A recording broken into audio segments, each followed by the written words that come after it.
Boas tardes. Tócame ser hoxe de presentador en nome do Ateneo Atlántico. Presentamos o libro de Antón Paciño, Manifiesto de la Mirada, e facémoslo no contexto do Ateneo Atlántico, despois de unha inicial conversa con Antón. Parecíanos interesante, desde a perspectiva do traballo do Ateneo, que cando presentamos algún tipo de libro queremos que teña algún tipo de que propicie, non? Algún tipo de debate que nos interesa desde unha perspectiva do amplísimo ámbito de intereses que ten o Ateneo. Neste caso concreto, o libro de Antón, que se sitúa desde o meu punto de vista desde dúas perspectivas de análise que creo que poden concitar interese moi amplo, non? Desde unha perspectiva do sentido social da arte, non? Do papel que xoga a arte na sociedade, e outra desde unha perspectiva, diríamos, desde o campo da estética, non? E da reflexión estética. Polo tanto, reunía varios aspectos que nos parecía moi interesante para propiciar un debate aberto que creemos que o que nos concita hoxe, non? É dicir, para desenvolver este debate contamos con Carmen Bermo, que é artista visual, e con Javier Buján, que é director da Fundación Laxeiro, e bello amigo, ademais, como e que nos falarán da obra de Antón. Logo supoño que Antón nos explicará tamén en que consiste desde a súa perspectiva o seu traballo de ensaísta, non? Neste caso concreto no Manifiesto de la Mirada, e supoño que poderemos abrir tamén un debate, non? sobre o traballo do libro e sobre as múltiples aspectos de interese que concita o libro. Eu brevemente puiden ler os libros estes días, non? E ademais coñezo o traballo de Antón non só como artista plástico, senón tamén como ensaísta, non? E mesmo no ámbito poético tamén, porque está moi ligado ao seu mundo de reflexión intelectual tamén a unha percepción do poético moi intensa tamén, non só do visual. E ademais coincide que nos últimos meses, prácticamente nos últimos meses, publicou 3 libros, non? Un directamente relacionado con este traballo, creo, que sairá, supoño que tamén nos comentarios, non? De todas as pantallas, que ten unha relación, creo que intensa, non? Con este ensaio que nos reúne hoxe. E tamén o libro dos lugares, non? Que publicou tamén hai uns meses, e que podemos tamén neste mesmo espazo, non? Presentouse, quero recordar. E que creo que recollen aspectos que teñen certa sintonía, non? Especialmente, obviamente, o de todas as pantallas encendidas, que creo que está moi ligado a este Manifiesto de la Mirada, pero tamén, desde o meu punto de vista, nalgúns aspectos, sobre todo da percepción da estética, desde unha análise fragmentaria tamén, e desde a emoción do cotián vinculado a contemplación estética tamén no libro dos lugares, non? Que tamén está moi presente ese aspecto, non? Eu brevemente só apuntar algunha idea, non? No capítulo primeiro do libro chamou moita atención que nun apartado que fala da aventura da mirada acaba o manifesto con un reclamo que a mí me sorprendeu por concitarme reflexións que en algún momento aparecerán en min tamén, non? Di que o xogo nos pode salvar. Di o texto, me parece, na parte final. Esa afirmación creo que é especialmente interesante porque nos sitúa nunha liña de reflexión e de creación cultural que creo que enlaza perfectamente coa idea que está na plena modernidade, non? É dicir, a visión da creación como lúdica, tamén como unha captación profunda, realmente reflexiva ao mesmo tempo que vinculada á idea do xogo, e que está, creo que Antón é moi consciente diso, saben moitos nomes aí que logo seguramente nas intervencións sairán, non? Na súa reflexión están desde a raíz da modernidade da ilustración prácticamente, non? Eu lembreime dunha cita de Schiller lendo iso, porque Schiller no seu texto sobre a educación do home contemporáneo, ¿no? Que na ilustración alemá, decía algo así como que colocaba a condición o lúdico como elemento central na condición humana, e un aspecto que eu creo que todo a trayectoria da modernidade e das vanguardas do que Antón tamén fala aí, por exemplo, el cita o tema da Bauhaus, por exemplo, no libro, sempre teñen presente, non? Que a idea da creación tamén como elemento lúdico, non? Schiller decía concretamente o seguinte, decía el nas cartas sobre a educación estética do home: expresado con toda a brevidade, o home só xoga cando é home pleno, no sentido pleno da palabra, e soamente é home pleno cando xoga. É dicir, esta idea de que aparece na educación estética do home, non? De que o sentido da modernidade, podríamos decir, esa liña da modernidade estética está vinculado tamén a idea lúdica, está moi presente, eu creo, en todo o libro, entre outras moitísimas ideas, non? Alguna que a min especialmente me chamou a atención. E outra segunda que apunto simplemente, que aparece mencionada, creo que xa na contraportada do libro, cando fala da ollada máis a memoria igual a visión, esa idea. Lembroume tamén outro pensador que está no fondo de algunhas reflexións, que é George Agamben, que decía que a obra de arte era como unha especie de vidros de memoria no que estaba situada, digamos, que a nosa historia profunda, non? Que cada unha delas transmitía de alguma maneira unha cápsula, non? Que tiña sentido non só no pasado, sino que se proxectaba tamén no presente. É dicir, esa idea que, por outro lado, ao longo do libro está moi presente, sobre todo cando se fala do pensamento de Benjamin, creo que tamén ilumina algúns aspectos moi interesantes que poden dar xogo a hora de comentar.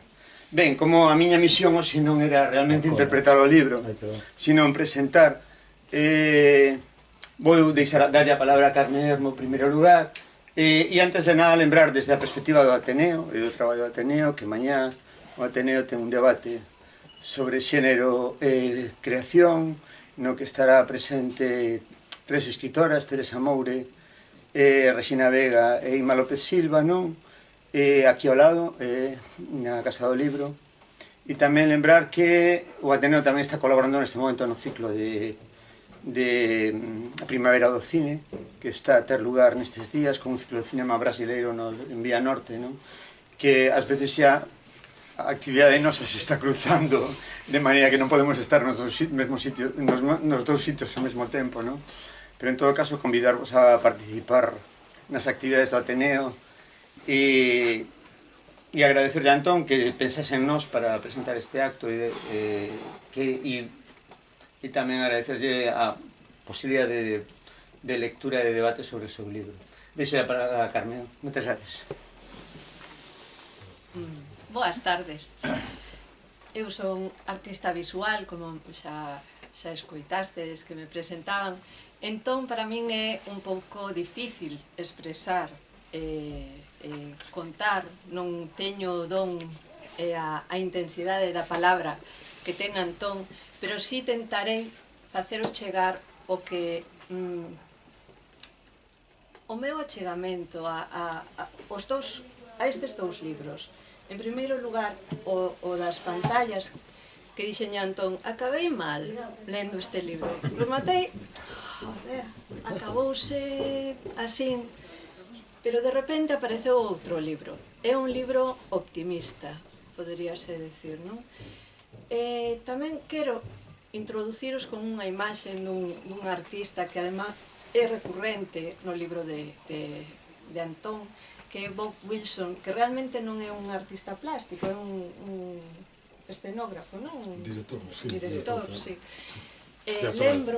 Lembrome dunha peza que, porque na Bienal de Valencia non sei se era do 2002 ou 2000, era unha hibridación, non? A xente participou dun xeito moi colectivo, a mirada de Benito Achille Oliva con Greenberg, non?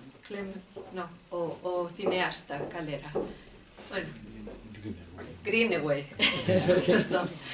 E Bob Wilson fixo unha especie de escenificación dun conxunto de artistas rusos que antes de empezar a miralos, antes de entrar a convivir con todas esas pezas, facíanos entrar por unha cúpula chea de pantallas con un ruido que non decían nada, realmente non había nada aí, somente eran pantallas que che estaban bañando, pegando unha ducha de ruido e supoño que electrodos e cousas desas. E despois pasabas a outro baño, un baño de luz que che tiña que iluminar internamente, e despois xa estabas preparado para entrar e disfrutar ou rexeitar, o que arte podemos amala e odiala, é igual. Pero xa estabas preparado para poder mirar. Isto recordoume un pouco a primeira parte deste libro, de todas as pantallas encendidas, e despois o manifiesto da mirada, prepararnos para mirar, non é impensable para un mergullador tirarse ao mar se non ten coñecementos de mergullo, non? Hai que prepararse para determinadas cousas. Igual que paseando este inverno por Madrid, de repente, o teu reflexo, detrás do teu reflexo había unha obra de Menchu, unha peza de Habitar a Cor, non? E a xente miraba extrañada, e a xente mesturábase, a súa propia mirada estaba dentro da peza, e a peza ademais iba máis aló, porque estaba o cristal, e era nun sitio que estaba preparado para mercar, para ti buscabas esa parte visible túa, non? E atopábaste con unha mirada especial, unha mirada artística. Bueno, a min fíxome moitísima ilusión que Antón me chamase para falar con el en esta presentación, porque realmente cando atisbas, porque realmente estás atisbando, estás buscando, esa búsqueda de repente entra en vibración con outra búsqueda que para min é un dos maestros da pintura galega, xunto con Menchu, non? Pois non vai tan mal a cousa, estamos lendo as mesmas cousas, temos referentes parecidos, entón dache como unha sensación de isto vai ben, non? É ilusionante tamén. Un pouco é compartir esa festa da que fala, da Bauhaus, esos momentos lúdicos que sempre deberon estar por aí, porque falabas ti outro día das festas da Bauhaus, tiñan que ser la leche, non? Poder participar nesas festas. Este libro está cheo de referencias a outros libros, a outros escritores, que eu xa coñecía, e supoño que todos coñecíades, pero a través da mirada de Antón, a través da mirada deste artista, chegamos a outra fase destes autores. Eu cheguei tamén atisbando, buscando ese espazo de detrás da nuca de Giacometti que estaba buscando, non? Chegas así, non sabes para onde mirar e de repente ves, pum, conectas dúas miradas e chocan, explotan, e esa explosión lévate a outro sitio inesperado e sorprendente. Pois un pouco isto é a fórmula creativa, o momento ilusionante da arte, non? Eu sentín ganas de poñerme a pintar, ao rematar de ler o manifesto da mirada. Cousa que as pantallas, xa vos digo, que ademais conecto moitísimo con este libro porque forma parte tamén da miña tese vital, esta inmersión total en internet, nas pantallas, na vida virtual, deixa de lado un pouco as experiencias vitais que realmente temos, non? Isto pode xustificar un pouco o fenómeno piercing, os tatuaxes, esta necesidade de pellizcos en la carne para poder despertar de toda esta pantallización. E despois desa especie de anestesia, conseguir manifestar o que é a mirada pareceme impresionante, igual de impresionante casi que o texto de John Berger falando dos retratos de Alfayún, cando son eles os que te están mirando, non te miran a ti, te miran a través do tempo, pero eles estaban mirando o pintor. Ese momento máxico debía ser cando deciden, vou pasar a historia, vanme poñer na miña momia, non? Isto así descontextualizado é bastante bestia, pero si, vanme poñer na miña momia. Pois esa mirada trascendente, un tanto estereotipada tamén, pois pode ser un bo inicio ou un bon momento para empezar a ler ese manifesto da mirada. A mí especialmente encantoume o capítulo desde la pintura. Me parecía algo como moi directo, moi traballando directamente coa mirada, non? E a línea de horizonte tamén. E fíxome especial ilusión a reseñita Man de Camella tamén. Porque, bueno, levo moitos anos traballando polo museo e facendo cousas por ese anacoreta e está ben que se considera agora polo menos artista tamén, non? E que esa mirada tamén este nese libro. Bueno, vaya, que rollo. Al final... Gracias, Carlos. Muchas gracias. Gracias. Hola, boas tardes.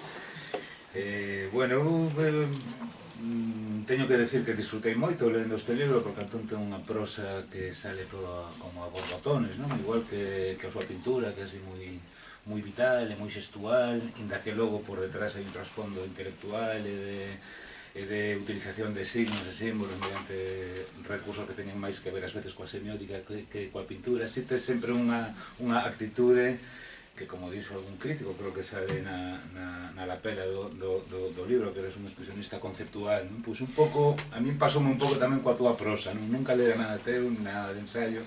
É certo que tes unha prosa moi entusiasmada, non? Que empezas a verter ideas moi interesantes, pero logo tamén eres un home sistemático na escrita, por lo tanto toda esa verborrea se ordena, se organiza e empezas a apuntar ámbitos, camiños, itinerarios, moitas referencias culturais, históricas, que organizan toda esa nube de ideas. E parece un libro moi interesante, por eso un libro moi útil, non? Penso que detrás deste aparente ensayo de estética, en realidade estamos perante un texto de ética. Para min, comentábamoslo antes, todo tomando o café, para min é un libro de ética, é un libro no que propós camiños para seguir na nosa vida cotidiana. É un pouco un libro, penso que tamén igual, así como todas las pantallas encendidas, como decía Carmen, é un libro de denuncia, quizáis, non? De combate mesmo. Quizáis este sexa un pouco a contestación a esa denuncia, a esa situación, e, polo tanto, apuntas camiños para liberarnos desa alienación na que estamos neste mundo virtual, alienados polas pantallas e quizás polo exceso de información desde o punto de vista máis cuantitativo e menos cualitativo, non? Quizás nunca tivemos tanta información ao noso dispor e nunca soubemos tan pouco, non? Porque temos moito acceso a moita cantidade de datos, pero apenas profundamos en nada. Por lo tanto, desde ese punto de vista parece un libro necesario, un libro útil, non? E sobre todo porque ti apelas como liberación desa alienación a unha volta á imaxe non mediada, non? Unha volta ao placer da contemplación desde a individualidade, desde a nosa vida cotiá. E creo que conecta moi ben co inicio da modernidade. Eu remítome a Kant, fíxate ti, a mí parece un libro que reivindica a teoría do coñecemento de Kant, aprender o mundo desde os nosos sentidos, aquilo que contaba da númeno e do fai númeno, e coa sospeita ou coa desconfianza de que non todo o que vemos ou todo o que interiorizamos é tal que así na realidade. E a partir de aí vas apuntando itinerarios cunha erudición admirable, por outra banda, que me parecen moi liberadores e moi útiles. Por eso penso que é un libro de ética máis que un libro de estética. E logo nesa dualidade da que falaba antes en cuanto a paixón e o método, non? Ou a esa combinación que é tan característica túa, tanto na tua pintura como na tua escrita, esa combinación entre paixón e logo reflexión. É lóxico, resulta moi natural que un dos fíos conductores sexa o pensamento de Walter Benjamin, non? Que é un dos neomarxistas máis heterodoxos tamén, que tamén se movía nesa dualidade entre a súa propia biografía, a xudea e esa especie de misticismo que arrastraba, e esa vontade de analizar o mundo tamén con esa bagaxe desde o materialismo histórico. Por lo tanto, pareceme un libro nese sentido moi coherente. Gustoume moito tamén unha idea que repites moito ao longo de todo o libro, que é a idea de sinestesia, que me parece moi útil, moi divertida, me parece que ten moito que ver co xogo tamén, non? E como a través da nosa percepción podemos ser quen de reubicarnos nun mundo no que agora quizás estamos un pouco perdidos, e reubicarnos desde a nosa individualidade, pero tamén desde esa correspondencia entre as percepcións dos nosos distintos sentidos, non? Que me parece unha idea moi rica e que desde aí podense construir moitas cousas, non? Non sei que máis tiña por aquí apuntado. Bueno, sí, como anécdota tamén decir, falando desta idea de sinestesia, non? Que desde un punto de vista da historia hai tamén coincidencias bastante interesantes na historia da nosa cultura e na historia en xeral. Non sei se coñecedes un libro de Carlos Granés que se chama El puño invisible, que está en Taurus, que é un libro que fai un percorrido por todas as vanguardas e os pensamentos revolucionarios ao longo de todo o século XX, facendo sempre unha correspondencia entre o pensamento de resistencia artístico e o pensamento de resistencia político, non? Ele empezou o libro dicindo que en Zúrich, en xullo de 1917, mentras Hugo Ball está preparando a súa revolución dadaísta no cabaret Voltaire, esa mesma semana, eses mesmos días, nesa mesma rúa, Lenin estaba nunha pensión apuntando a súa estrategia para a revolución bolchevique que se daría uns meses máis tarde, non? Eu cando lín isto hai uns anos sorprendeme moito porque nunca lera esa coincidencia, non? E penso que ten un pouco que ver con esa transversalidade que ti apuntas tamén a hora de analizar a nosa realidade, a nosa tradición cultural e a nosa actitud para o noso presente e a nosa cotidianidade. Outra das ideas das que partes, a bella idea das vanguardas históricas de facer da vida unha obra de arte, non? E penso que ten que ver con esta actitude, que desde a individualidade podemos ser quen de facer a nosa pequena revolución e a partir de aí tentar cambiar o mundo a partir de nós mesmos e liberarnos por fin desa alienación, non? O silencio tamén penso que é importante. botei en falta quizáis nun libro no que faz un percorrido tan denso sobre a nosa historia cultural. Quizáis algunha mención a este libro fermosísimo de Elogio de la Sombra de Tanizaki, que penso que ten moito que ver tamén con esa importancia do silencio, que nos permita apartar os elementos superfluos para quedarnos co que realmente é importante, non? E bueno, a partir de aí eu penso que é un texto altamente recomendable porque, como digo, para min é máis un manual de estética e, por tanto, para os tempos que estamos a vivir penso que pode ser moi útil para todos nós porque efectivamente nos dá claves para ser quen de resituarnos neste mundo tan tolo e tan recargado de información. E nada máis. Gracias, Xavi. Pois moitas grazas a todos. Vamos poner isto un poquinho. Moitas grazas a todos pola vosa presenza, a Librouro pola súa hospitalidade de sempre, o Ateneo, ia decir o Ateneo Libertario, o Ateneo Atlántico, tamén, o Ateneo Oceánico que temos aquí, que era unha plataforma que eu penso que precisaba esta cidade. Agora penso que moito máis que antes, non? De hai moitos anos, pero sempre é fundamental para unha cidade que existan eses espazos de debate, de reflexión, de encontro, de intercambio de ideas, non? A arte, efectivamente, tal como salientaba no comenzo Carlos Bernárdez, a arte é un feito social e o marxe de que xurda en obradoiros onde creadores solitarios están probando distintas esculcas, distintos vieiros, non? Sempre está presente esa devolución, ese retorno, esa mirada aos demais. Eso xa o decía María Zambrano, que no gabinete do escritor solitario xa está o seu público ali. De feito, nunha obra potente, feita mesmo sen recursos económicos, con atrancos, sen espectadores, se esa obra ten intensidade e ten potencia, co tempo acabará tendo o seu propio público. Como Bob Wilson, que antes falaba Carmen, que tatexaba de pequeno e a partir de aí, dese atranco que el tivo, que a linguaxe, que a comunicación, fixo unha proposta teatral sustentada no concepto da duración, da inmobilidade, petrificando ás veces os actores facendo unha mestura entre danza contemporánea, unha visión plástica, bueno, é algo impresionante, non? Nese sentido, cando falas de Valencia, a ver, a 20 anos deso, non? Tanto? Sí, sempre é o dobre do que pensamos. Por lo menos me está funcionando ben.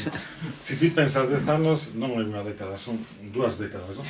Entón, hai unha arte inmersiva, hai unha arte que é a que demanda hoxe, e a que fan os artistas máis inquietos hoxe, onde hai moitas décadas, están traballando nun arte que será un entorno, unha contorna, non? E nese entorno está o propio obradoiro, o propio taller do artista, a propia exposición, digamos, tamén pode servir unha boa exposición, pero todo ese mundo, toda esa secreción, digamos, de formas, de imaxes poéticas, define unha paisaxe, non?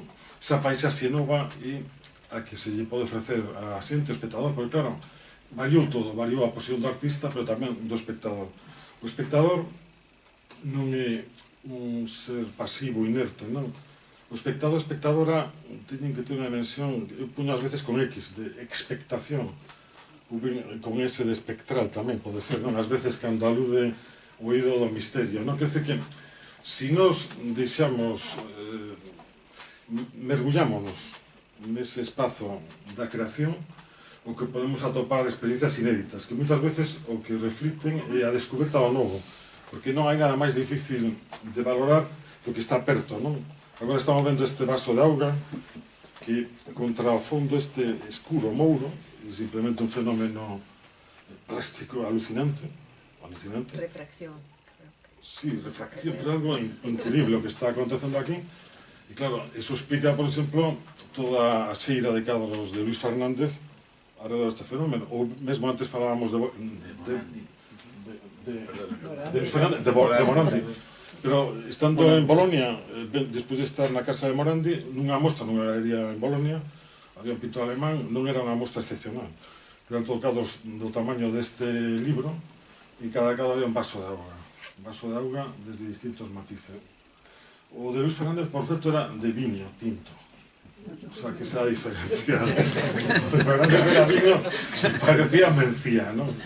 Hai pouco, o gran poeta Andrés Sánchez Robaina, un dos grandes poetas no Roncel de Valente, non? Sí. Dedicou un libro, un libro de ensayo poético, aos poemas e as imaxes literarias onde aparece o vaso de auga. O que quero decir con isto é que a descoberta do cotidiano e o traballo principal dos artistas, porque realmente o cotidiano está aí, pero non o vemos.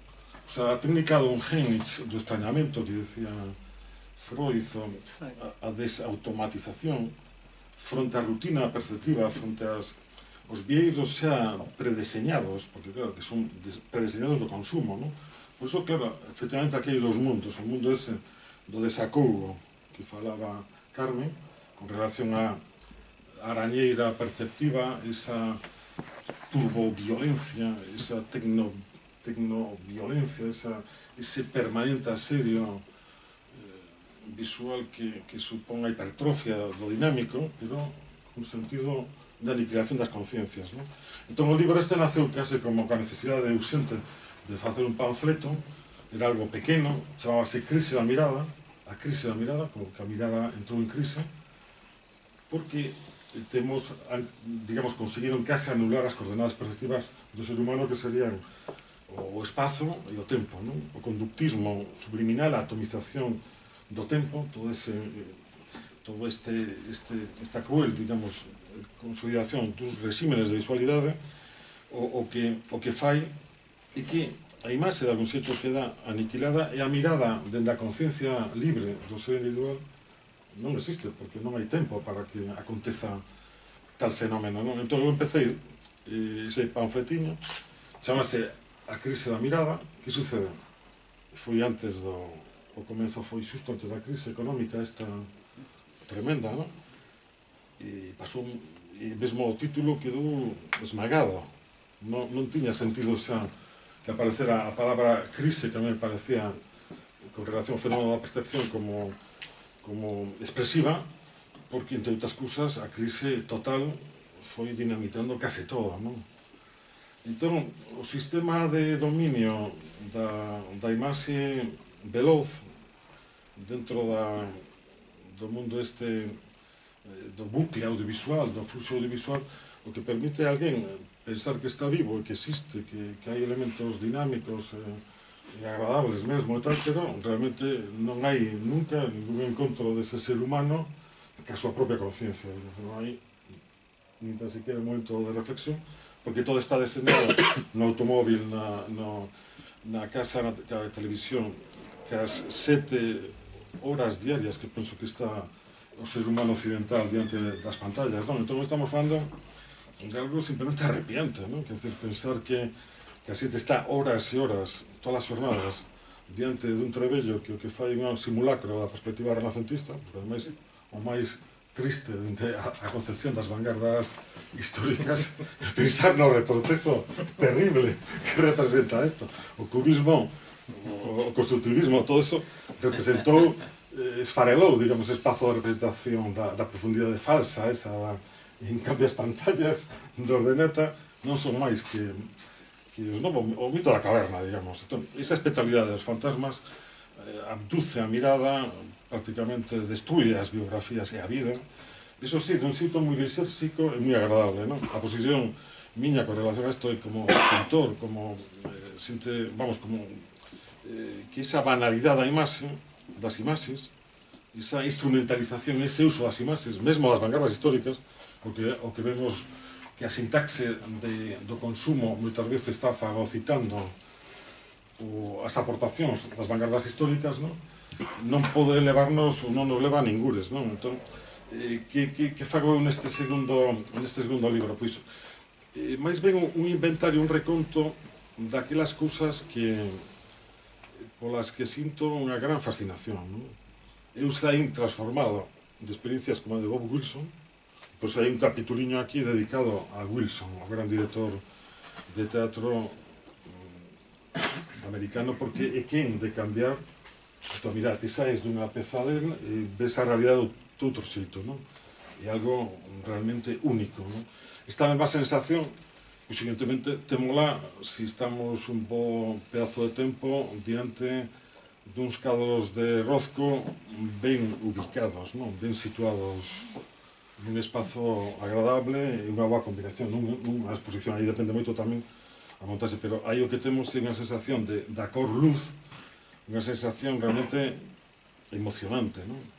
E imos analizando o fenómeno que vai de Rozco a Dan Fleming, por exemplo, o James Turrell, que son simplemente a prolongación desa liña, o Anthony McCall alrededor da luz, e vemos como a forza que ten de corporal, non? Porque o espectador, o que eu aludo, non é un espectador intelectual, non? É un espectador que sí que ten a cabeza imposta, pero a mirada tamén, e con todo eso establece unha relación tete a tete ou corpo a corpo coa peza. E a peza pode ser, e por exemplo, se nos achegamos en París a L'Orangerie, pois os nenúfares de Monet. Monet para mí é un referente perfecto, porque Monet, cando se desplaza a vivir en Giverny, a unha certa distancia de París, aí confluye, consigue, eso sí, co apoio que tivo apoio, claro, para esas cousas non, construir un obradoiro que é a súa casa, un taller que é a súa vivenda. Ali está o motivo que ele pinta, que son as flores, a luz, a auga. O desprazar o regato que lle costou, está toda a correspondencia dele, costou moito esforzo, tivo o apoio de Clemenceau, non? Pero impresionante conceptualmente do fenómeno das ninfeas, dos nenúfares de Monet, e que construye un espazo na nave que tiña, que é unha nave enorme, construye un entorno envolvente, seguindo os parámetros do cinema. E o momento d'Henri Bergson, da filosofía, filósofo do cine, por iso é moi reivindicado por Deleuze, pero é lo que fai, máis que o cinema, serían os artiluxios que deron lugar logo ao fenómeno do cine, non? Entón, se nos chegamos agora a París, vemos que ese espazo acuático está envolvendo totalmente uns 360 graus a mirada do espectador, e si todo tamén ocupando a totalidade do campo perceptivo. Non hai liña de horizonte, entón nesa masa líquida están mesturados os nenúfares, un recurso esbozados, abocetados dun xeito vehemente, como ciencia, as nubes da auga, os reflexos, outro tipo de reflexos que hai por ali. Nalgúna foto aparece mesmo o propio Monet nese espello líquido. Quere decir que esta demanda cara a unha arte inmersiva, que é un pouco o que defende este libro ten distintos registros, non? Ten unha lectura ética, como ti dis, outra estética, outra pensar na evolución da arte das vanguardas históricas. Hai unha enerxía transversal que vai mesturando distintas... A literatura, a poesía, non hai tanta diferencia entre a imaxe pictórica ou a imaxe poética. Entón, aí o que hai ese impulso transversal que eu sempre o asocio aquí ao Vigo da nosa adolescencia, co Rompente, con Ramón, con Reixa, con Andaño, cos músicos, que unha palabra máxica era interdisciplinar, non? Un palabra como que hoxe en día casi asiente, non? Tens que repetirlo 2 veces. Pero non será raro unha conversión a través de un café e unhas cañas que non saíra varias veces. Entón era ese momento dos 70, a transversalidade, resistencia. Que sucede? Que con relación a ese estúpido de risas da vanguarda do Bauhaus, ou da vanguarda soviética, como non imos pensar nos risos alrededor dese momento que hai máis parellas de artistas que agora no momento da Revolución Rusa, non? Con obras maravillosas aplicadas ao vestiario, os útiles de Cotians, a todo, non? A transformación, a tipografía, non? Son momentos onde cidades creativas estoupan, igual que Vigo en determinado momento, ou en Madrid ou outras, non? o Nova York, non é o mesmo Nova York actual, Manhattan, que pode ser un escaparate casi perfecto, total, ben o que representou o Manhattan cando chega ali Duchamp, que é recibido como unha especie de héroe, e con moi poucos dólares podía vivir a xente moito tempo, había unha atmosfera bohemia, existían tertulias e faladoiros, cousa que hoxe xa non existe. Tens que marchar cara a Brooklyn, Williamsburg, e hoxe en día eso xa está colonizado tamén, tens que ir moito máis longe, non? Entón o libro, vai analizando, hai un capítulo, por exemplo, duro, que Alejandra Pizarnik, que tal, que hai máis e trauma, non?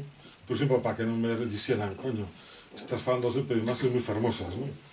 Non hai casi como o drama humano, non? A dor, a enfermidade, fixen un esforzo, un esforzo de selección, porque todo o material que aparece, digamos, para min é moi importante, biográficamente, non?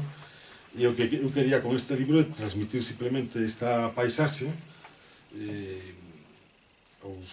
a xente que se anime a, digamos, a chegarse aos pregamentos, aos ocalcos desta aventura artística e teórica tamén, non? Por exemplo, o rostro, enigma do rostro, non? Pois aquí está moi presente moitas cousas de filosofía moi importantes, os retratos, está os autorretratos, Rembrandt. Isto representa, por exemplo, este capituliño, pois como pode ser unha charla de unha persoa falando unha hora alrededor dun tránsito de la imagen enigma. Aquí o que temos é precisamente unha chega, entre outros, a Wilson, non? E a percepción. Desde la pintura, que comentaba antes Carmen, desde la pintura saiu unha crítica outro día no Heraldo de Aragón, o crítico, que un gran crítico literario, sobre todo crítico de arte, especializado en libros de arte, e destacou deste capítulo a capacidade de ubicarnos no espazo-tempo de Pollock, digamos. Cando Pollock está coa peza deitada no chan, unha pintura líquida, gravitatoria, unha pintura tamén que a expansión do digamos, casi do hemisferio cerebral, no sentido de que son como rizomas neuronais, non? Que van medando. E tamén unha arañeira, ou ben pode ser as silveiras, que nos coñecemos ben. Entón, esa pintura orgánica, Daction Painting, el decía que para facer esa descripción de Pollock, o que fixen é unha escritura painting tamén, perdón, de acción, quero decir. En vez de action painting, writing, action writing sería. Entón, eu penso que el aí aludió a unha das cousas polas que eu escribo, non? E a posibilidade de pensar como pintor, non? Decir, como describir ese proceso, non? Entón, a mí o que me interesaba moito é sinalar o carácter dinámico que ten todos os procesos. A imaxe mesma, que aquí falamos de imaxes, non son máis que procesos sociais, procesos de comunicación. Por iso esta imaxe poder, a imaxe luz na economía de atención, unha imaxe que busca non a emancipación, senón que busca outra cousa, a alienación. As imaxes poéticas, pensamos en Uxío Novoneira, pensamos en Carlos Soroza, tan presente, ou poetas que estou vendo aquí agora mesmo, pero por falar así de dous grandes poetas nos que está moi presente un concepto que é central neste libro, que é a chega, como corazón invisible, a noción de aura en Benjamin, non? Eu non me atrevín a poñer no título que o libro realmente porque claro, a Benjamin. Si, unha lectura en profundidade de Benjamin, de xeito que poderá ser traducido a outros idiomas, e ser unha chega significativa a este pensador revolucionario que hoxendía é... Que pasa que, por un lado, polo esotérico, non? O sea, que a xente diz aura, como un filósofo, José Luis Pardo, que estaba nunha cea e pregúntalle unha raza, e usted que se dedica a la metafísica? Entón, e tivo algunha experiencia? Pois eu aquí o que reivindico son experiencias artísticas, experiencias transformadoras, e a posibilidade de un contexto tan difícil como que estamos a vivir, neste total pantallismo, que é un totalitarismo, indudablemente, este total capitalismo, porque en algún momento haberá que poñerlle o nome exacto a un régimen totalitario como poucas veces existiu no planeta Terra, penso que nunca, porque a capacidade de dominio tecnolóxico simplemente é enorme, a capacidade desfeita da paisaxe, da natureza é arrepiante, non? Porque un tipo con un brazo mecánico desos, un bulldozer, por iso chama a razón moderna razón bulldozer, razón. Dentro desa desfeita quedan espacio, mira, Mario Merz, con os seus iglús. Mario Merz, un dos grandes artistas, pois é un iglú, é unha construcción precaria, nómada, non? É o gran representante desa nova precariedade, que é a nova pobreza da que fala Benjamin, non? Kentridge, sudafricano que agora estaba no Reina Sofía. Valdelomar, que está presente aquí tamén, o amigo de Lugris, o cineasta revolucionario que tamén tivo no CEGAC, mostra, non? Por iso, pódese vivir sin coñecer a Valdelomar, pero desde logo, é unha vida, como se pode decir, estás deixando de lado unha experiencia do cinema mística. É como o Greco en cine, non? Sin medias, non? Entón, claro que se pode vivir sin coñecer a Valdelomar, tamén podemos vivir sin coñecer o Greco, non? Pero supoño que se agora estamos falando de Rembrandt, de moitos autores, de Velázquez, de Goya, non? Pois iso forman parte de seres que fixeron unha aportación importante á renovación da mirada, porque o que estou defendendo aquí é unha aprendizaxe da mirada, unha construir a mirada, non? Desexo, xogo, voluptuosidade, para evitar críticas de que non houbera, por exemplo, pulsión erótica, que fixe unha descoberta personal moi boa, a través de Georges Bataille, non? Malcolm de Chanzal, que é un poeta que eu non coñecía, da isla San Mauricio, bueno, é impresionante, simplemente, e como Picasso cando fai esas dislocacións, digamos, anatómicas, pero neste caso son como fluidos, é unha cousa realmente increíble, o sea, hai que lelo, non? Pois eu, gracias a esta esculca, coñecín a este home, por exemplo. Son destas cousas que non só é que botes man do que coñeces, senón que hai un momento que tes a obriga de avanzar un pouco, non? Son 300 páxinas, e, por exemplo, poderíamos pensar en Siri Neshat, Ansel Kiefer, Francisco Leiro, William Kentridge, entre outros moitos artistas e creadores. Isto é todas as cousas que a mí me gustan, non? Colocar así a un galego, digamos, a carón de outros que casi lle chegan ao nivel, non? Porque é certo que podería, por exemplo, está en horas baixas, un pouco. Kiefer, bueno, está aí, Kentridge está en boa forma. Pero está aí. Como? Kiefer. Está aí, sí, está aí. Está. Mesmo, a Vigo non, porque a Vigo as cousas... Pero a Coruña chegou. Da Coruña. A Coruña chegou unha mostra maravillosa. Estaba ben. Feita por un amigo que é o autor deste libro, que vai presentar, por certo, o día 17 en Madrid. Fernando Castro foi o comisario da... Recordo, sí. Era unha boa mostra, sí. Pois eso, claro, sí. Pois unha boa mostra de arte, digamos, xa non tan contemporáneo, porque vai sendo casi un clásico xa do... Porque claro, é moi importante que un museo, un espazo de arte teña tamén esas distintos etapas, non?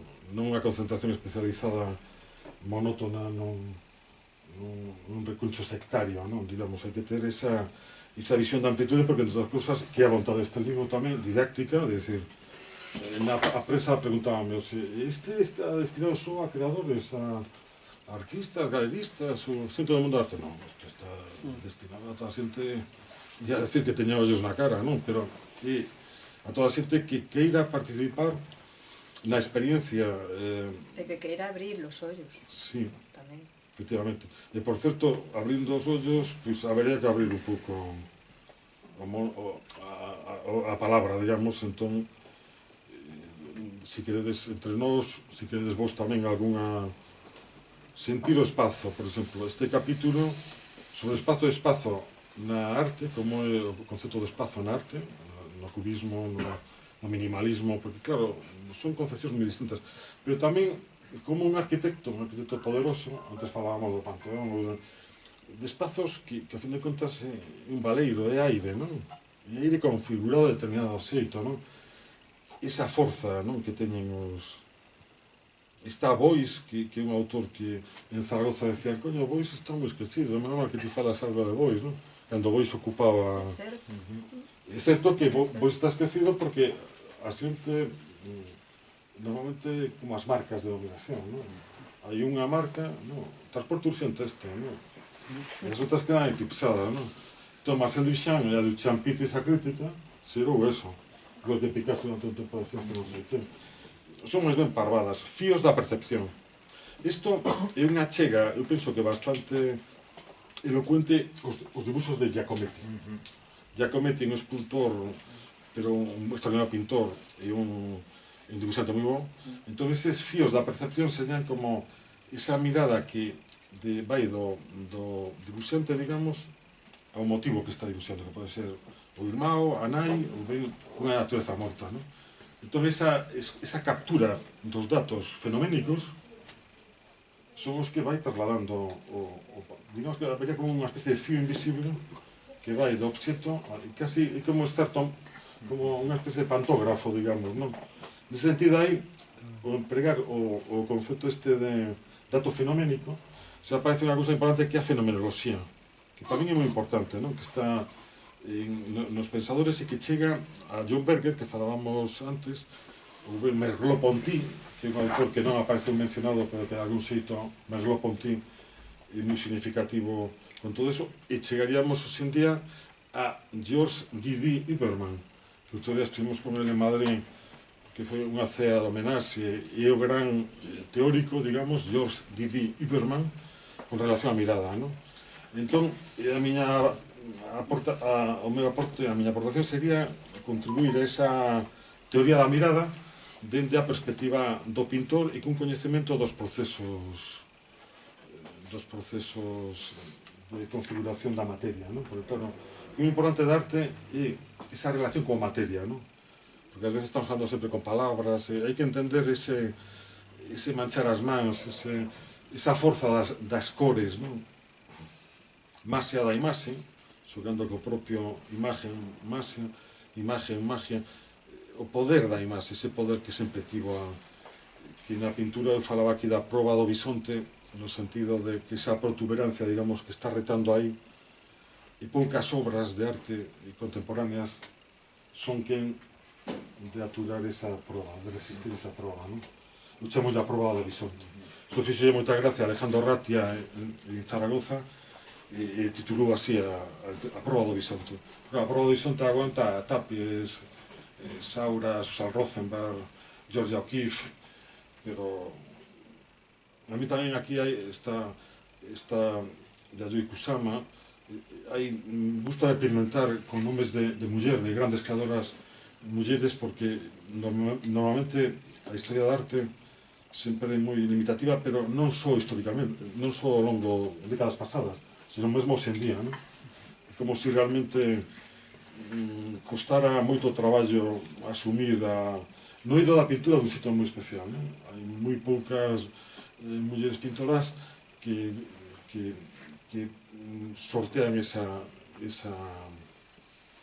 como se fose un territorio home, non? Ese teito. Como? O teito.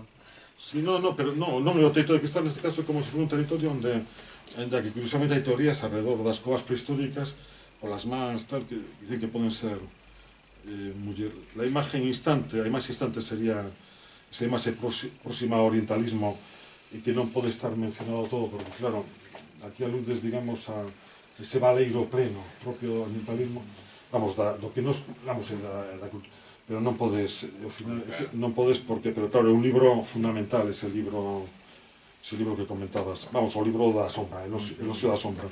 Non tanto outro, que outro libro consigo máis discutible, ese outro que comentabas a pesar de que é moi afortunada esa comparación. Sí, a mí me parece moi discutible, porque ao final acaba sendo un pouco reaccionaria a súa visión. Sí, é irracional. Das vanguardas, sí. O que si é certo e que o que decía Javier no libro Atina, e que o século XX é un século marcado pola experiencia contradictoria das vanguardas históricas do totalitarismo. Aí aparece o nome de Lenin, poden aparecer nomes de experiencias totalitarias de outro signo, non? Pero é un libro floxo, o sea que normalmente todas as enciclopedias que falan de arte hai poucas, está Julio Carlos Argán, están as clásicas, non? Pero hai poucos libros que... Este libro non ten esa pretensión, sino que ten o título este manifesto, Corpos libres, alude a esas gargalladas, tal, pero que eu, ás veces, por todos lados, en calquer momento histórico, Castelao, Manuel Antonio, tal, digo, eu penso nesas tertulias, nese faladero, escoito a risa, sabes? A mí non me costa ningún traballo. Bueno, con Laseiro tamén, porque aparte coñecín a Eduardo Roncamor, coñecimos a Laseiro, e a Maruja Mayo tamén, pillamos Maruja Mayo última antes da reclusión esa tremenda década última, pero que percibes, sabes, o que como era... Sí, moita. E tamén eso en calquer momento pode voltar, sabes? Entón esa é a reivindicación un pouco deste libro. Mira aquí, mira, se podría hacer una genealogía de la risa vanguardista, buscar el cronotopo de los momentos históricos que rebosan intensa felicidad, alcanzar el relieve de la risa en sus instantes decisivos, la explosión gozosa y la irrupción de lo nuevo. Bauhaus fue un aglutinante de juegos y risas bohemias, solo tenemos que ver fotos de las fiestas que celebraban a menudo. El carnaval de la revuelta tiene su epicentro en el estallido de la risa colectiva. Abrirse a lo nuevo es la consigna. Ese sentimiento de felicidad radical impregna el espíritu de la vanguardia desde Baudelaire a Dada, de Guillaume Apollinaire a las greguerías de Ramón Gómez de la Serna, de Henri Bergson, como teórico de la risa, a Severo Sarduy, escritura del cuerpo liberado, excelente cultivador literario de la carcajada pintarrajeada. Que ese Severo Sarduy, que daquela tamén era un dos referentes que manexaban aquí, recordo, en Vigo mesmo. Lo sublime contemporáneo. Fronte a unha tentación por parte dos historiadores de arte, da crítica, da escena de arte canónica, de dicir que o sublime pertence ao pasado remoto, que unha invención do romanticismo, esa experiencia fronte ao infinito, que eso xa non existe, que non é posible sentir esa experiencia fronte á natureza. Hai toda unha xeración desmentindo eso. Estou vendo mesmo aquí alguén que inaugura mañá ou así, que o meu fillo Lois, que hai toda unha xeración desmentindo que non se sea posible un reencontro da natureza. Se eso queremos darle a dimensión do sublime ou non, admite máis debates.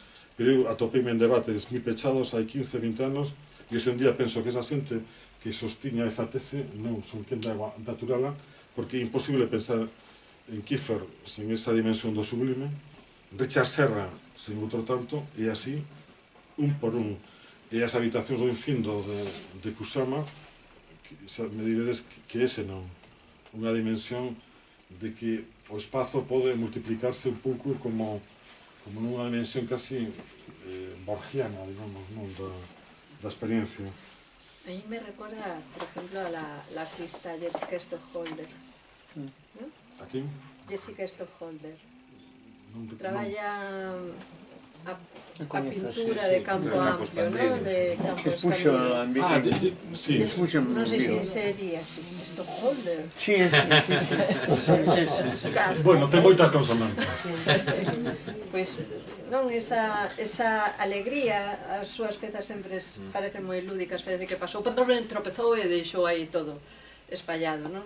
E as cores que teñen importancia, os obxetos de cor, as laranxas que chamanse cor e chamanse froita, non? Pareceme que botei en falta un pouco. Mira que falas de xente, pero si ela, ademais é unha ela, Antón. Non, aquí nomes de artista non hai tantos, en realidad. E ten unha peza de que a que fixo no Palacio de Cristal, que titulase, en inglés non sei como é, pero é atisbar para ver. É un pouco o que facemos, estamos a facer sempre. Atisbando e tanteando, parece que vai para aquí, é unha resonancia, e lévate para outra parte, conseguir plasmar ou transmitir ou porque tampouco queremos contalo todo, eu non quero, ti tampouco queres contalo todo, Tío. Non, aparte que xiro todo é o segredo do aburrimento. Efectivamente, queremos pasalo ben todos e facer partícipes a xente de pasalo ben. Pareceme unha artista lúdica tamén, non? Moi alegre, con esa alegría que emana o libro, pero que tamén ten unha parte moi triste que non dixeches, a parte de Benjamin, o sufrimento, esa... Bueno, tamén a vida Benjamin, digamos. Sí. Eu fago como un perfil, unha semblanza de Claro, eu Benjamin. non coñecía a vida de Benjamin, nin a súa relación con Adorno, nin... porque non estudiei nin a Benjamin, nin a Adorno, caíanme os libros nas mans e leía teoría estética. Non... Pero teoría estética duro, Sí, pero, bueno, leías, pero non estudas o autor. Non, claro. Penso que é moi importante coñecer as relacións tamén que había entre eles, que se coñecían, que se carteaban, que se preguntaban cousas. Sí, sobre todo a muller de Adorno, non? Porque Adorno e Benjamin teñan certa rivalidade, non? Non me extraña. Como? Que non me extraña. Non, respetábanse intelectualmente e Adorno traballaba tamén como por aforismos, non? Escrita moi epigramática. Logo a aportación máis importante de Adorno é a que fai con Horkheimer, que é dialéctica da ilustración. Dialéctica da ilustración é como clave, non? Que dialéctica da ilustración está detrás de todo isto, detrás deste libro. Porque é un libro clave, non? É un libro que empeza a ser crítico, xa coa fe ciega na razón, do progreso, na razón, empeza a falar da razón como a nova religión, como a razón tamén pode ser algo non racional, é moi interesante, sí. Sí. Home, dialéctica da ilustración é un libro clave, pero xa en colaboración. Pero tanto a miña moral e a estética de Adorno é difícil porque el mesmo era moi hermético, é moi interesante, é moi intenso, pero costa moito traballo, non? Walter Benjamin, a escrita é distinta. Máis literario. Máis literario, máis micronarrativo, ainda que fragmentario. Que sucede? Que ninguén leu os libros del, porque estaban esgotados, ademais, estaban en Taurus, estaban esgotados. E toda a xente fala do libro dese, a obra de arte na era da repudiada técnica. Pero ninguén o leu, nin os quedou en clase na universidade. Entón, o problema é ese. No, pero aí funcionaban outras edicións. Está en digital. Agora sí, agora está editado. No, pero falo que estivo 20 anos... É certo que estaba, non se editaba, pero había mesmo edición portuguesa, Sí, asequible. Sí, pero como o texto é difícil... Recordo que eu teño máis dunha edición e teño unha edición de... Eu creo que a primeira edición que tiven foi portuguesa. Sí, pero bueno, a miña discrepancia non é tanto, digo, que o título que sintetizan polo miúdo a desaparición da aura, que non é así, en todo caso sería o declive, o esmorecer da aura, non é moito máis complexo, é pensamento dialéctico. Entón, a interpretación non é dialéctica, aí vem o problema. É unha interpretación tecnolóxica, digamos, da que vos intereses é a mediación tecnolóxica. Entón, o libro meu vai no sentido de darlle a aura a complexidade que ten. Que sucede? Que non atopas unha definición. E vou seguindo a Benjamin. Todo o tempo. Todo o tempo, sí. Pero todo o tempo ao longo de todos os libros dele. Porque non está nese texto. Entón, vou seguindo todo o tempo. E o que me decía o crítico este, decía, e tenga a virtualidade de non chegar a unha conclusión sinxela, doada. Porque que é imposible. Como vas chegar a unha conclusión doada alrededor dunha especie de enigma ou de misterio? Sería como quitarle precisamente, desactivar o enigma, non? Entón hai moitísimos... A relación co surrealismo, ese espazo que hai entre o soño e a vida desperta, sabes? Benjamin está todo o tempo nunha dualidade, sí. Nunha dualidade persoal, non? Pero é moito máis doado, máis sinxelo para ler, porque fai como pequenos... Porque interesa moito o conto, o relato, e el fai... O que pasa é que é difícil, e o texto ese breve da obra de arte, compre lelo, non sei, 10 veces, pero ainda así non chegarías a unha conclusión. Hai unha ambivalencia que é o motor desa Pero eu penso que esa ambivalencia, esa ambigüedade en Benjamin ten que ver tamén porque o seu estilo é moito máis literario, máis poético mesmo, máis metafórico, que Habermas, que Adorno, que son auténticos filósofos duros de tratado de estética de Adorno un ladrillo tremendo. O sea, Claro, claro. Moi difícil ler eso. É difícil, A interesante. Benjamin, inda que non entendes a primeira lectura, resulta placenteiro. A súa Claro. prosa resulta Sí, agradable de é ler. un escritor, ¿no? Claro, un escritor. Claro. E os outros escriben moi ben, pero moi duro, porque Claro. non busca esa comunicación. Son máis precisos, menos ambiguos, posiblemente, pero Sí. son máis duros. E son ambiguos tamén, que decir, e que complexo, claro. Pero hai unha cuestión de sensibilidade en Benjamin que fai que se xa moi próxima á situación fragmentaria na que vivimos hoxe, non? Entón hai algo... Hai unha cosa moi interesante que dis de Benjamin no libro que sí tiña lido algo parecido en algún artigo e tal, pero eu non o pensara nunca como lector de Benjamin. É que dis algo así como que viaxa ao pasado para falar do futuro ou algo así. Pareceume moi interesante, porque Benjamin realmente é un artista que sigue sendo un autor que sigue sendo moi citado e que sigue estando ao seu pensamento, as súas achegas siguen estando moi vixentes, non? Sí, sí. Esa descripción que fas ti de como el Bueno, que eu creo eso, non? bota man, bueno, E que, arranca do con romanticismo relación- e tal, e fala claro. de cousas que acontecerían anos despois da súa morte, non? Eu Interesante penso neso, eu traballo nese sentido, non? Quer dizer, Nietzsche, por exemplo, con relación ao tempo, considera que hai como dúas líneas, hai como un camiño do ferrocarril, non? Do camiño de ferro, pero que tes o pasado e tes o futuro, non? Quer dizer que o portalón chamado instante, o interactivo, ese sería ese choque, pero eu creo nesa colisión dese futuro anticipatorio, non? Entón, esa dimensión utópica esperanzada, ya que está no libro este, está en Nietzsche, está en Benjamin, claro. Estaría coido nos presocráticos, pero soy moi para atrás, non? En Heráclito, en Lucrecio. Por exemplo, Benjamin mesmo o di, Lucrecio, dice, Lucrecio, nas rocas bañándome, espido pola mañá no verán, tal, lendo a Lucrecio, decir, que era un como salto aí máximo. moi bonito, porque os presocráticos son dunha época na que a filosofía ainda non era tal, é dicir, a súa prosa, a súa linguaxe era unha mistura preciosa de linguaxe poética e linguaxe filosófica, non?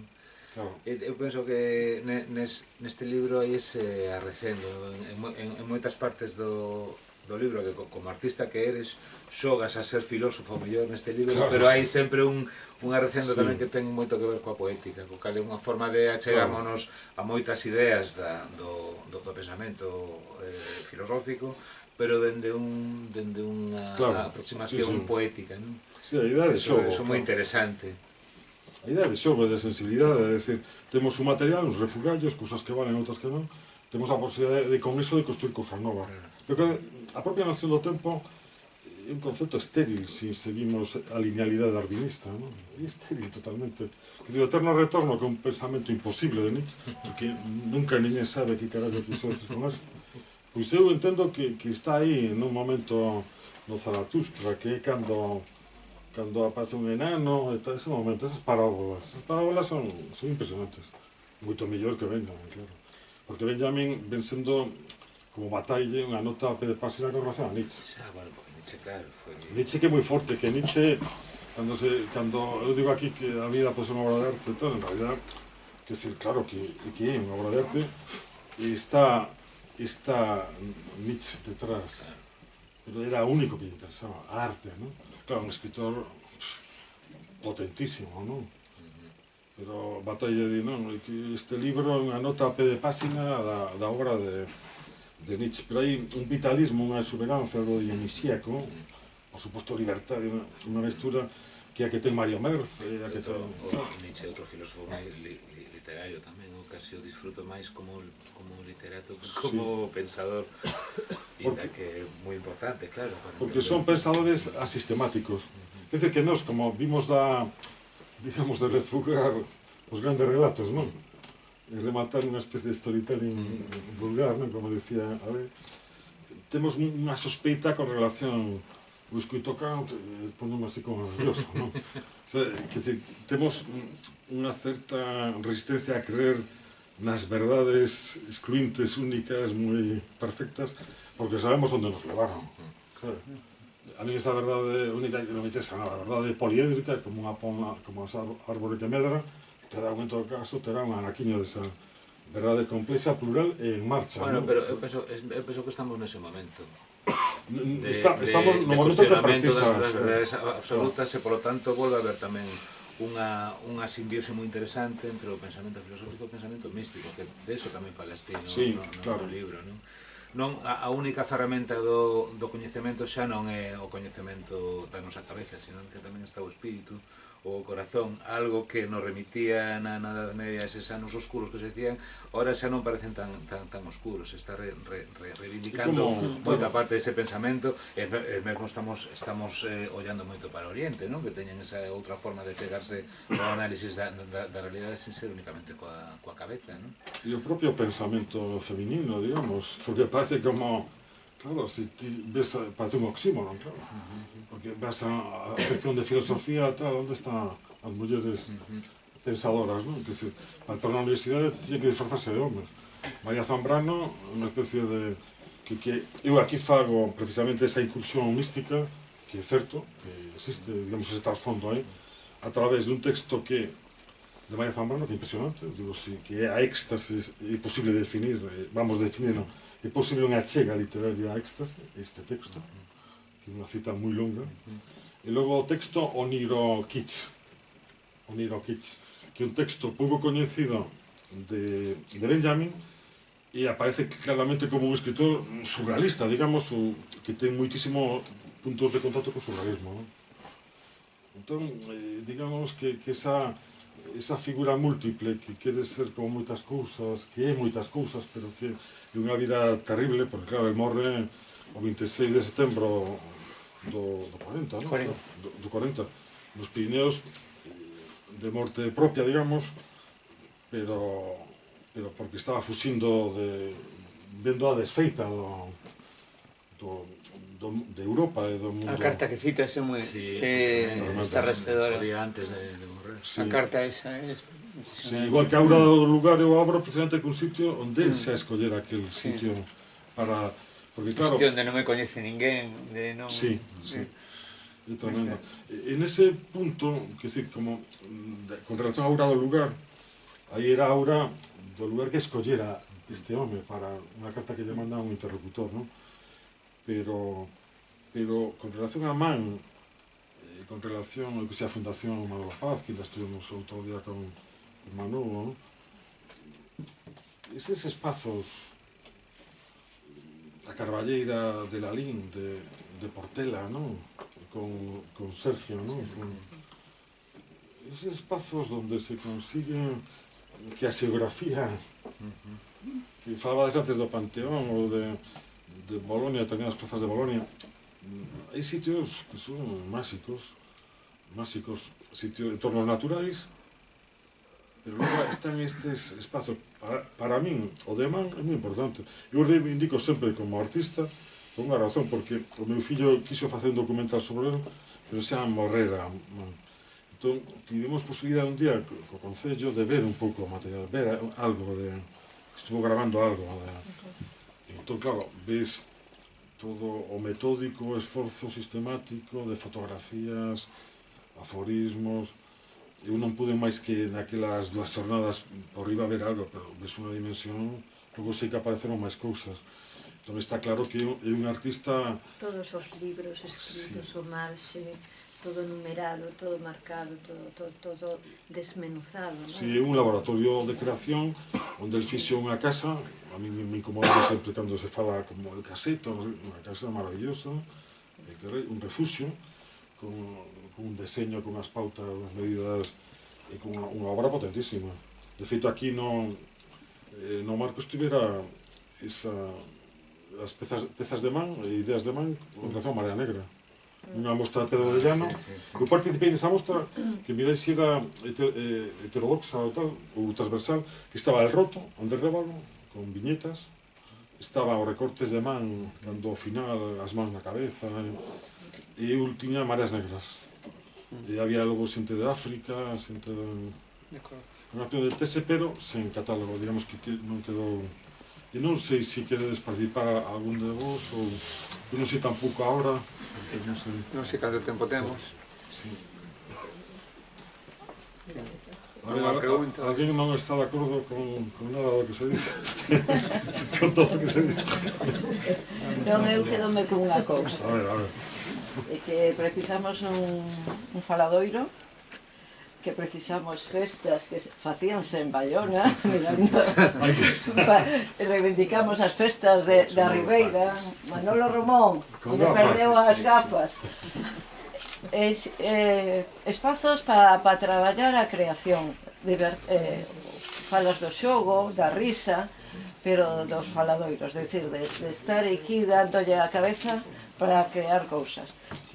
Tiñamos non? Bueno, ti estuveches esta mañá... Eu estuve con uns rapaces esta mañán e é impresionante que os nenos non están coartados, non teñen cortapisas por ningún lado, entón traballan con unha liberdade e falan con unha liberdade que non é normal. Estivo nun colexo con nenos de 5 anos, sobreviviu.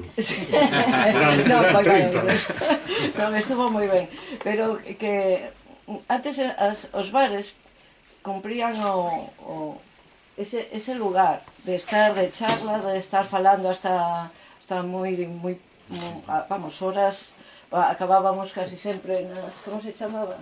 Almas perdidas. Sí, nas almas perdidas. Un bo sitio.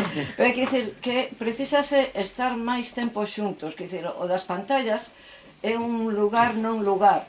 É un lugar onde o individuo está só. O que precisamos estar xuntos falando, non falar só por WhatsApp, falar a través do ordenador, senón tamén a presencia física para poder aburrirnos e poder crear novas cosas. Que eu penso que o aburrimento é tan preciso como a risa. Precisamos a fisicidade en todo. Bueno, reivindicamos espacio. Lo que pasa é que dialéctica da ilustración, unha dos aforismos nas cidades, nas grandes metrópoles, todos guión xuntos, guión separados. O sea que as moitedumes solitarias que eran os sociólogos dos anos 60 e ese paradoxo. Entón, cando aparecen as redes que conectamos sempre, mecánica que decía Durkheim, non? Sí. O de Joyce, non? O mesmo entre a multitude, non? O héroe contemporáneo. Sí. Falas de Virilio tamén. O Ulises A contemporáneo. velocidade, a inabarcabilidade, ese vértigo que che produce que nunca chegas, non? Porque cada cousa abre outra. A conexión tecnolóxica como un sucedáneo de falsa alteridade. Quer dizer que ti te sai por moitos like que teñas, ti non estás vendo o rostro do outro, e claro, aquí teríamos que poner... Nin olendo, nin tocando, nin... Pero ti sabes que Castoriades, o Martin Buber, non? Toda a filosofía un pouco draigama e cristiana, ademais de que o rostro do outro non é só que se sea infinito. É que é Dios. Di Levinas, non? Porque falaba de Castoriades, Levinas, Emmanuel Levinas. Entón, alrededor do yo, tú, Martin Buber, eso é o existencialismo, non? Os grandes movimentos de pensamento e o existencialismo, digamos, europeo. O existencialismo vinculado á desfeita das guerras, a fenomenoloxía. Bueno, o existencialismo fala como o tema central, o existencialismo francés, sobre todo, da mirada do outro, efectivamente. Sí. Pero non sempre de forma positiva, as veces fala da mirada do outro como amenaza, non? Da tua propia... Sí. E a famosa frase do filósofo de Paul Sartre sobre que o inferno son os demais. E logo hai un libro moi importante que eu traballei moito nel, que Jonathan Craigie e outro americano, onde fala do pensamento francés de tener un momento moi en contra das miradas. O propio Bataille, eso se analizar a Rosalind Krauss, a gran teórica lacaniana, mira o interés que ten Lacan, o estudio do espello, a mirada, a pintura. A pintura é realmente un xénero importantísimo que construye a paisaxe e construye unha visión do mundo e mesmo simulacros tamén que logo son caixas teatrais, son pantallas de tal, son experiencias moi liberadoras, claro. Non é mesmo unhas pezas de Twombly que tivo hai pouco na Pompidou ou esas sombras escuras, mouras, cara abaixo, patas arriba, non? De Baselis, en Bellel, agora en Basel, non? En Basilea, non? pero ese desacougo está reflectindo cousas, está reflectindo sensacións, non?